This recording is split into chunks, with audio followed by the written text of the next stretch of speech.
మీకా గ్రంథము 7వ అధ్యాయము 7వ వచనం. అయినను యెహోవా కొరకు నేను ఎదురు చూచెదను. అయినను యెహోవా కొరకు నేను ఎదురు చూచెదను. రక్షణకర్తయగు నా దేవుని కొరకు నేను కనిపెట్టియుందును. నా ప్రార్థన చదవండి. నా దేవుడు నా ప్రార్థన ఆలకించును. నా దేవుడు నా ప్రార్థన ఆలకించును. దేవునికి స్తోత్రం కలుగును గాక. మరొక 8వ వచనం చదవండి. చూడండి, నా శత్రువా నా మీద అతిశయపడకము, నేను క్రింద పడినను తిరిగి లేతును, నేను అంధకారములో ఉన్నను కూర్చున్నను, యెహోవా నాకు వెలుగుగా ఉండును. దేవుని నామానికి మహిమ కలుగును గాక. మరి యొక్క లేఖన భాగంలో నుంచి మరి దేవాతి దేవుడు యొక్క మధ్యాహ్న కాల సమయంలో మనందరితో కూడా మాట్లాడబోతున్నాడు కనుక ఎవరు కూడా అనాలోచనగా ఉండకుండా శ్రద్ధగా ఈ యొక్క మాటలను మనం వినాలి. ఇక్కడ చూసినట్లయితే ప్రవక్త అయినటువంటి మీకా అంటూ ఉన్నాడు కదా 7వ వచనంలో, రక్షణకర్త అయినటువంటి నా దేవుడు నా ప్రార్థన ఆలకించును. భక్తుడు అంటూ ఉన్నాడు కదా, నా రక్షణకర్త అయినటువంటి నా దేవుడు నేను చేసే ప్రతి ప్రార్థన ఏం చేస్తాడంట? ఆలకిస్తాడు. దేవుని నామానికి మహిమ కలుగును గాక. ఆలకిస్తాడా? సమాధానం ఇస్తాడా? అంటే దాంట్లో అర్థం ఏమిటంటే ఆలకించి సమాధానం ఇస్తాడు అన్నటువంటిది ఆయన యొక్క నిశ్చయత, ఆయన యొక్క విశ్వాసము. దేవుని నామానికి స్తోత్రం కలుగును గాక. ఇదే నిశ్చయత, ఇదే విశ్వాసము మనలో ఉండాలి. ఏ నిశ్చయత చెప్పాలి? అది నా దేవుడు నా ప్రార్థన ఆలకిస్తాడు. చెప్తారు ఈ మాట, ఆలకిస్తాడు. దేవునికి స్తోత్రం కలుగును గాక. మనమందరం కూడా అదే విశ్వాసంతో ఉంటాం. మనమందరం కూడా అదే కోరికతో అదే ఆలోచనతో ఉంటాం. ఈ ఆలోచన, నేను ప్రార్థన చేసినప్పుడు నా ప్రార్థన దేవుడు ఆలకిస్తాడు. ఆ విశ్వాసం కానీ నమ్మకం కానీ లేకపోతే మనం దేవుని మందిరానికి వస్తామండి? రాం కదా. అలా దేవుని మందిరానికి మనం ఎందుకు వస్తాము? దేవుడు నాకు సహాయం చేస్తాడు, దేవుడు నా శ్రమలో నుంచి నన్ను విడిపిస్తాడు, దేవుడు నాకు తోడుగా ఉంటాడు, దేవుని సన్నిధికి వెళ్ళి నేను ప్రార్థన చేస్తే నా ప్రార్థన దేవుడు ఆలకిస్తాడు. అదే నమ్మకంతో అదే విశ్వాసంతో మనం దేవుని మందిరానికి వస్తూ ఉంటాం కదండి. కాబట్టి ఈ యొక్క భక్తుల్లో ఉన్న నిశ్చయత, ఈ భక్తుల్లో ఉన్న విశ్వాసం ఏంటంటే, నేను ప్రార్థన చేసినప్పుడల్లా నా ప్రార్థన దేవుడు ఆలకిస్తాడు. దేవునికి స్తోత్రం కలుగును గాక.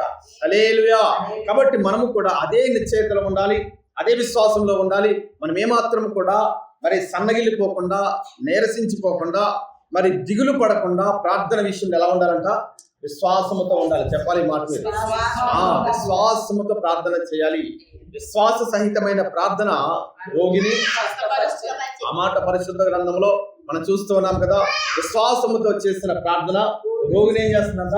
స్వస్థపరుస్తూ ఉంది. కాబట్టి ఆవగింజంత విశ్వాసం ఉండి మీరు ప్రార్థన చేస్తే ఆ కొండ పోయి సముద్రంలో పడుతుందని ప్రభువారు తెలియపరుస్తూ ఉన్నాడు. కాబట్టి మనలో ప్రధానంగా ప్రార్థన చేసే ముందు విశ్వాసము ఉండాలి.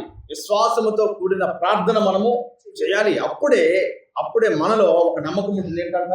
నా ప్రార్థన నా దేవుడు ఆలకిస్తాడు. కాబట్టి ఈ భక్తుడు అంటున్నాడు. కాబట్టి దాంట్లో నుంచి మనం నేర్చుకునే పాఠం ఏమిటంటే, మనము కూడా అదే నిశ్చయతలో ఉండాలి. ఏ నిశ్చయత? నా దేవుడు ఖచ్చితంగా నా ప్రార్థన ఆలకిస్తాడు.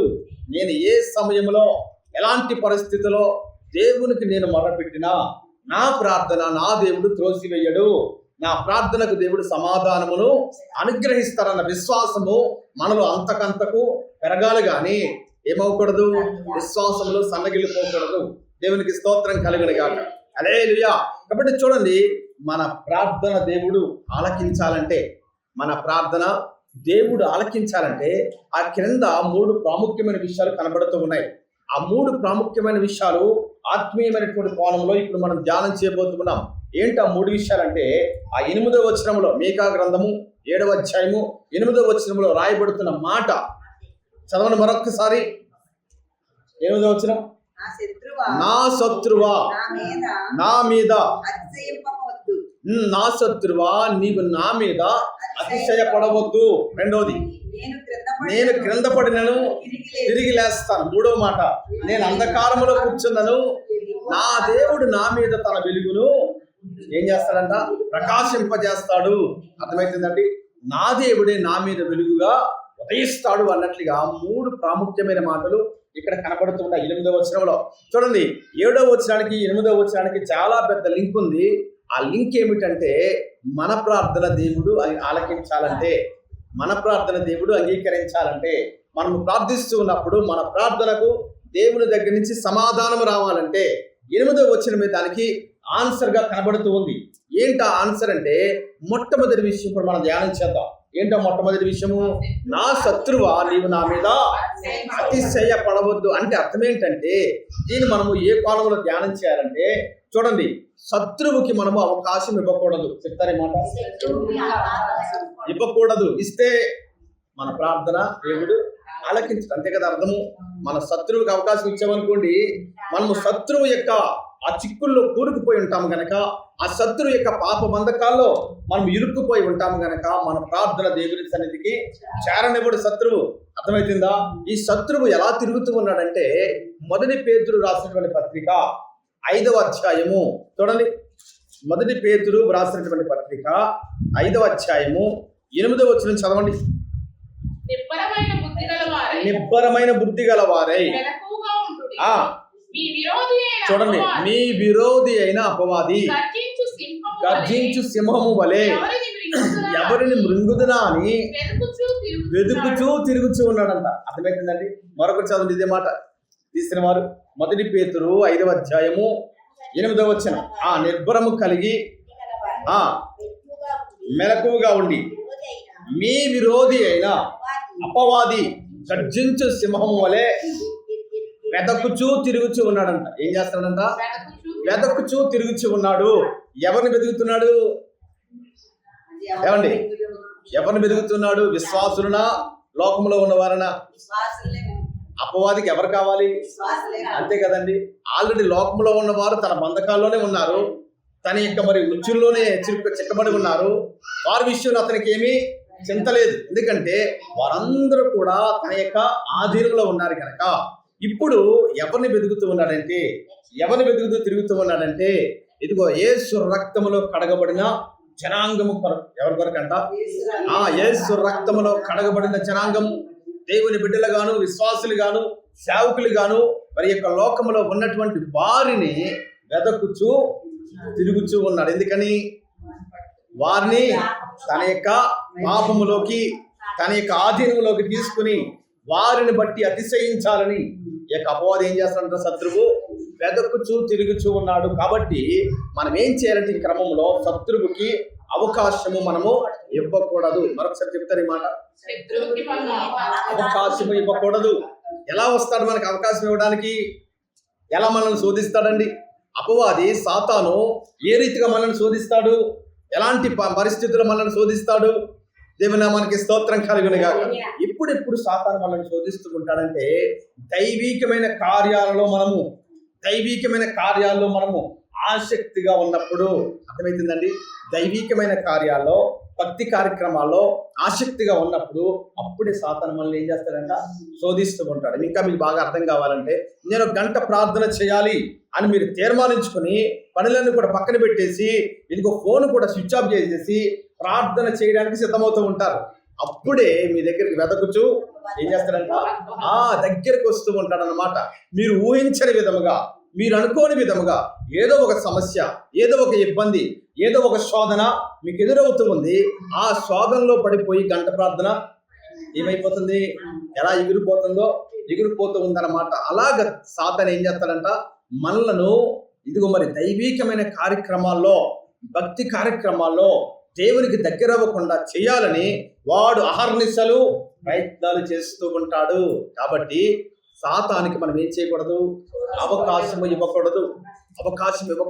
దేవుని నామానికి స్తోత్రం కలుగునుగాక.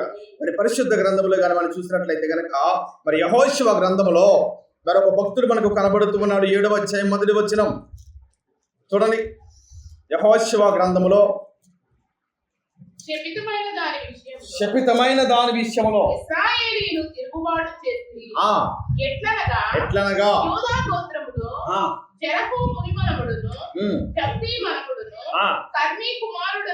కర్మీ కుమారుడనైన ఆకాను శపితమైన దానిలో కొంత తీసుకొనెను. చూడండి, చూసారండి, ఇక్కడ ఆకాను అనేవాడు శపితమైన దానిలో కొంత ఏం చేశాడు, తీసుకుని దాచుకున్నాడు. చెప్తారు ఈ మాట, అది శపితమైన దానిలో కొంత తీసుకుని తన గుడారంలో తన ఇంటిలో దానిని దాచిపెట్టుకున్నాడు. దేవునికి స్తోత్రం కలుగును గాక. అందువలన ఇశ్రాయేలు చేస్తున్న ప్రార్థన దేవుడు ఆలకించడం లేదు. మీకు అర్థమైందా? అందువలన ఇశ్రాయేలు చేస్తున్న ప్రతి ప్రార్థన దేవుడు ఏం చేయట్లేదు, ఆలకించడం లేదు. అప్పుడు ఇశ్రాయేలు జనాంగానికి ఒక ఆందోళన పట్టుకుంది. ఏంటి, మనం ఇంతగా ప్రార్థన చేస్తున్నామే, యుద్ధంలో ఓడిపోతున్నా, దేవుడి సహాయాన్ని కోరుతున్నా, దేవుడు ఎందుకని మన ప్రార్థన ఆలకించడం లేదు? అసలు ఏమైంది, దేవుడు ఎందుకని మౌనంగా ఉన్నాడు, దేవుడు ఎందుకని మన ప్రార్థన ఆలకించడం లేదు అన్న విషయంలో సందిగ్ధమవుతూ ఉన్నారు. కానీ వారికి ఏం జరిగిందో అర్థం కావడం లేదు. రహస్యముగా ఈ ఆకాను అనే సైనికుడు దేవుడు తీసుకోవద్దన్న దానిలో, ముట్టవద్దన్న దానిలో, నిషేధించబడిన దానిలో, శపించబడిన దానిలో కొంత ఏం చేశాడు, తెలిసి తీసుకున్నాడా తెలియక తీసుకున్నాడండి? మీరు గట్టిగా చెప్పాలి. మాట అర్థమవుతుందండి? తెలియక చేసిన వాడికి క్షమాపణ ఉంది, కానీ తెలిసి చేశాడు గనుకనే శిక్ష అతని మీదకి దిగివచ్చింది. తీసుకోకూడదు, శపితమైనది ముట్టవద్దు, ఆ ఎరుకో పట్టణంలో ఏ వస్తువు కూడా మీరు తాకవద్దు అని దేవుడు ఒక ఆజ్ఞాపిస్తే, ఒక నిబంధన పెడితే, ఇక ఆకాను ఏం చేశాడంట, దేవుని ఆజ్ఞను మీరాడు. అందుకనే ఎవరికి వచ్చింది శాపం? ఇప్పుడు ఇశ్రాయేలు జనాంగం అంతా ప్రార్థన చేస్తున్నా ఎవరి ప్రార్థనకి ఏమి రావట్లేదంట, దేవుని దగ్గర నుంచి సమాధానము రావడం లేదు. దేవునికి స్తోత్రం కలుగును గాక. ఇంకా మీకు బాగా అర్థం కావాలంటే, ఈ ఆకాను అనేవాడు సాతానికి పూరించాలి. మీరు సాతానికి అది అవకాశం ఇచ్చాడు. దేవునికి స్తోత్రం కలుగును గాక. మీరు వాక్యములోనే నిమగ్నమయ్యారని తక్కువని మీరు సమాధానం చెప్పగలరు, అంతే కదండి? కాబట్టి ఆకాను ఏం చేశాడు, సాతానికి అవకాశం ఇచ్చేశాడు. ఎలా అవకాశం ఇచ్చేశాడంటే నేత్రాస ద్వారా. ఏ ఆశ అంట, చూచి చూడగానే ఆ వస్తువు అతన్ని ఏం చేసింది, ఆకర్షించింది. వెంటనే ఆ యొక్క వస్తువును తీసుకుని ఇంటికి తీసుకొచ్చి దాచిపెట్టుకున్నాడు ఆకాను. దేవునికి స్తోత్రం కలుగును గాక. అందువలన అతనికి ఏమొచ్చిందంటే శాపం వచ్చింది. ఆకానుకి ఏమొచ్చిందంట, శాపం. అతనికి, అతని భార్యకు, అతని సంతానానికి, అతనికి కలిగిన సమస్తానికి కూడా, అతని ఇంటి వారందరికీ కూడా దేవుని దగ్గర నుంచి శాపం దిగి వచ్చింది. ఆ శాపము పోయేంత వరకు కూడా దేవుడు ప్రార్థన ఆలకించలేదు. అర్థమవుతుందండి? యెహోషువ ప్రార్థించినా కూడా దేవుడు ఏమి ఇవ్వలేదు, ప్రార్థనకి సమాధానం ఇవ్వలేదు. దేవునికి స్తోత్రం కలుగును గాక. ఎందుకనంటే ఆకాను తెలిసి మరి పాపం చేశాడు కనుక, తెలిసి పాపం చేశాడు కనుకనే దేవునికి కోపం వచ్చింది కనుక దేవుని యొక్క ఉగ్రత ఆకాను కుటుంబం మీదకి దిగి వచ్చినట్లుగా లేఖనంలో మనం చూస్తూ ఉన్నాం. కాబట్టి దీని నుంచి మనం నేర్చుకునే పాఠం ఏమిటంటే, సాతానికి మనము అవకాశం ఇవ్వకూడదు. ఈ సాతాను 3 విధాలుగా మనల్ని శోధిస్తూ ఉంది. మొదటిది ఏంటంటే నేత్రాస, రెండోది శరీరాస, మూడవది జీవపు డంబం. దేవునికి స్తోత్రం కలుగును గాక. ఈ 3 విధాలుగా సాతాను మనలను శోధిస్తూ ఉంటాడు. కాబట్టి ఈ 3 విషయాల్లో ఎక్కడికి కూడా ఎప్పుడు కూడా మనము సాతానికి ఏమి ఇవ్వకూడదంట, అవకాశం ఇవ్వకూడదు. ఎప్పుడైతే అవకాశం ఇస్తామో మన ప్రార్థన దేవుని సన్నిధికి చేరనివ్వకుండా సాతాను ఏం చేస్తాడు, మన ప్రార్థనను కూడా బంధిస్తూ ఉంటాడు. దేవునికి స్తోత్రం కలుగును గాక. కాబట్టి ఎట్టి పరిస్థితుల్లో కూడా సాతానికి మనం అవకాశం ఇవ్వకుండా జాగ్రత్త పడాలి. అన్ని విషయాల్లో కూడా మాట్లాడే విషయంలో, ఇదిగో మరి చేతల్లోనూ, మన ప్రవర్తనలోను, మన నడవడికలోను, మన శరీర కోరికల విషయంలో కూడా సాతానికి ఏమి ఇవ్వకూడదంట, అవకాశం ఇవ్వకుండా ఉండాలి. దేవునికి స్తోత్రం కలుగును గాక. ఇప్పుడు మరొక సందర్భాన్ని కనుక మనం చూసినట్లయితే కనుక, ఇదిగో మరి సమూయేలు మనకు కనబడుతూ ఉన్నాడండి. ఎక్కడ కనబడతాడు సమూయేలు? మొదట సమూయేలు గ్రంథంలోనే. మొదట సమూయేలు గ్రంథంలో ఈ సమూయేలు అనేటువంటి భక్తుడు మనకు కనబడుతూ ఉంటాడు. ఈ సమూయేలు ఎక్కడ పెరుగుతూ ఉన్నాడంటే, ఒక దైవజనుడి దగ్గర పెరుగుతూ ఉన్నాడు. ఎక్కడంట? సేవకుడి దగ్గర పెరుగుతూ ఉన్నాడు. ఎందుకని సేవకుడి దగ్గర యొక్క మరి సమూయేలు పెరుగుతున్నాడంటే, తన తల్లి సమూయేలుకి ఏం చేసిందంటే దేవునికి అర్పణగా సమూయేలు అనేటువంటి తన కుమారుణ్ణి దేవుని సన్నిధిలో విడిచిపెట్టేసింది అనమాట. ఇంకా కుమారుడికి, ఆ తల్లి గారికి ఏ విధమైన సంబంధము లేదు. ఇప్పుడు సమూయేలు దేవుని సొత్తు. చెప్తారు ఈ మాట, అది దేవుని సొత్తు అన్నమాట. అప్పుడు ఆ యొక్క సేవకుని యొక్క సమక్షంలో ఈ సమూయేలు పెరుగుతూ ఉన్నాడు. ఆ యొక్క సేవకుడు కూడా 2 కుమారులు ఉన్నారు. వారి పేర్లు హోప్ని, ఫీనెహాసు. ఈ హోప్ని, ఫీనెహాసులకి పెళ్ళయింది. అయిన యవన ప్రాయంలో ఉన్నారు. వారి ప్రవర్తన గాని మనం ధ్యానం చేసినట్లయితే ఎవరి ప్రవర్తన? ఏలి యొక్క కుమారులు అంటే మరి ఆ దైవజనుడి పేరు ఏలి, అతనికి ఇద్దరు కుమారులు. వారి ప్రవర్తన ఎలా ఉందంటే చాలా భయంకరంగా ఉంది. పాపముతో వారి సహవాసము, ఇదిగో మరి చేయరాని కార్యాలను కూడా చేస్తూ ఉన్నారు. దేవుని మందిరములో దేవునికి నచ్చని కార్యాలు వారు చేస్తూ ఉన్నారు. చాలా దుర్మార్గంగా ప్రవర్తిస్తూ ఉన్నారు. ఇదిగో మరి వ్యభిచరిస్తూ ఉన్నారు, చారత్వం చేస్తూ ఉన్నారు, దొంగతనం చేస్తూ ఉన్నారు, విపరీతంగా అన్యాయ కార్యక్రమాలు కూడా వారు చేస్తూ ఉన్నారు. ఇవన్నీ కళ్ళారా చూస్తూ ఉన్నాడు ఎవరు?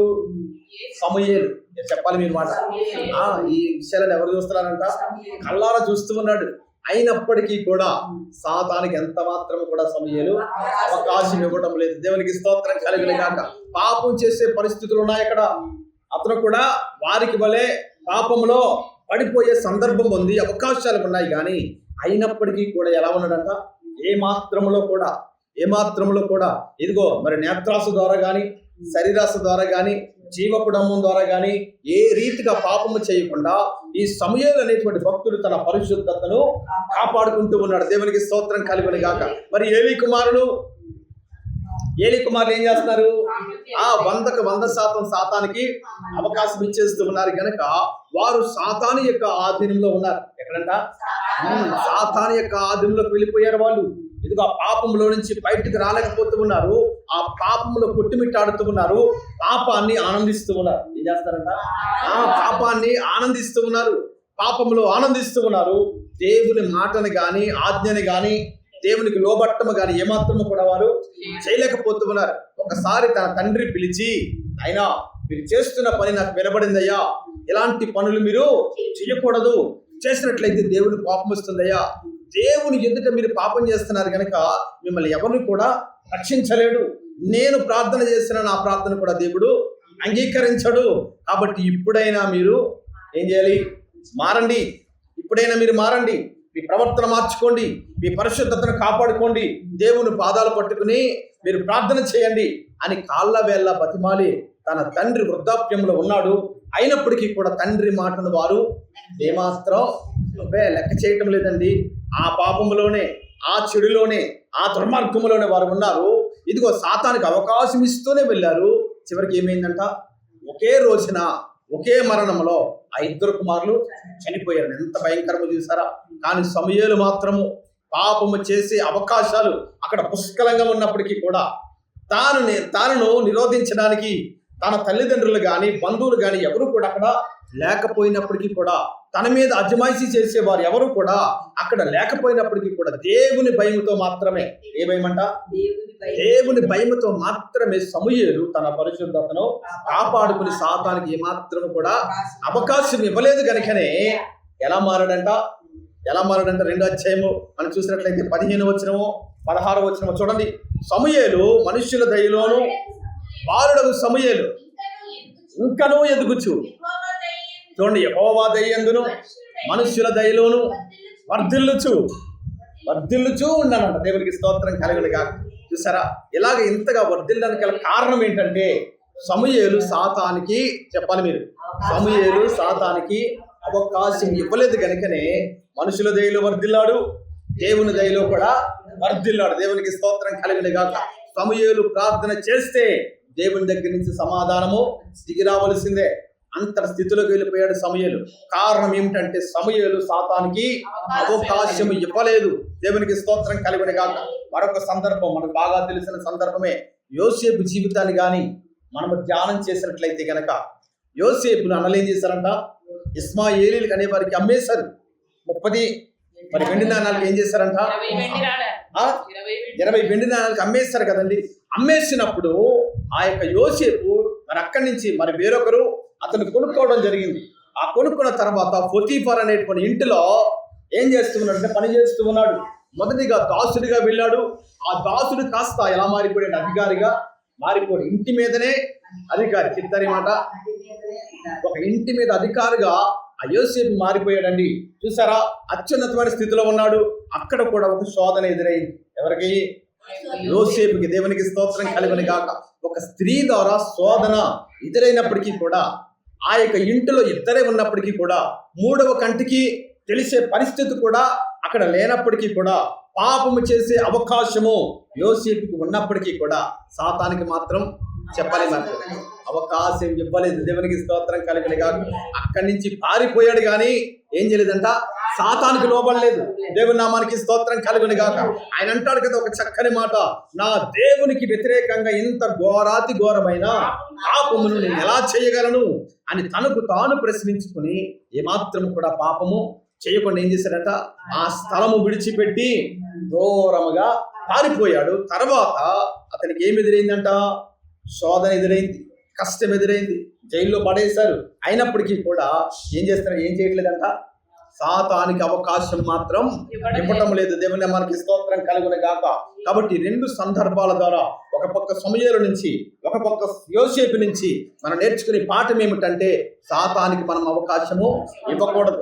ఏ ఏ స్థలాలు ఇవ్వకూడదంట, 3 విషయాలు: నేత్రాస, శరీరాశ, ఈ జీవపుడమము.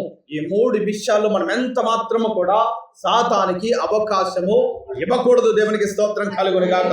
సాతాను ఎప్పుడు కూడా ఈ 3 విషయాలు బాగా మనను శోధిస్తూ ఉంది, వెంటాడుతూ ఉంది, వేధిస్తూ ఉంది. అయినప్పటికీ కూడా మనం ఏం చేయాలంటే, సాతాను ఏం చేయాలి, మనము ఎదిరించాలి. అపవాదిని ఎదిరించుడి, వాడు మీ యొద్ద నుండి పారిపోవును. దేవునికి స్తోత్రం కలుగును గాక. కుక్క మనం వెంటబడుతున్నప్పుడు మనం ఏం చేస్తామండి, పరిగెడతామా? పరిగెడితే అది ఇంకా వేగంగా పరిగెడుతూ ఉంది. కాస్త ఆగి ఒక కేకేస్తే గట్టిగా ఏమవుతుంది, తోక ముడిచి వెనక్కి వెళ్ళిపోతుంది అనమాట. సాతాను కూడా అంతే. మనం ఆగి ఏం చేయాలి, గద్దించాలి. అపవాదిని గద్దించుడి, వాడు మీ యొద్ద నుండి పారిపోతాడనమాట. దేవునికి స్తోత్రం కలుగును గాక. సాతాను శోధన ఎదురైనప్పుడు యేసు నామాన్ని ఉపయోగించి సాతాన్ని మనము గద్దించాలి. అప్పుడే గొప్ప జయాన్ని మనం పొందుకుంటాం. దేవునికి స్తోత్రం కలుగును గాక. ఇప్పటి వరకు మొట్టమొదటి విషయాన్ని మనం ధ్యానం చేసాం. ఏంటో మొట్టమొదటి విషయం అండి, శత్రువుకి అవకాశం ఇవ్వకూడదు. అర్థమవుతుందా? శత్రువుకి మనం అవకాశం ఇస్తే మన ప్రార్థన దేవుడు ఆలకించడు.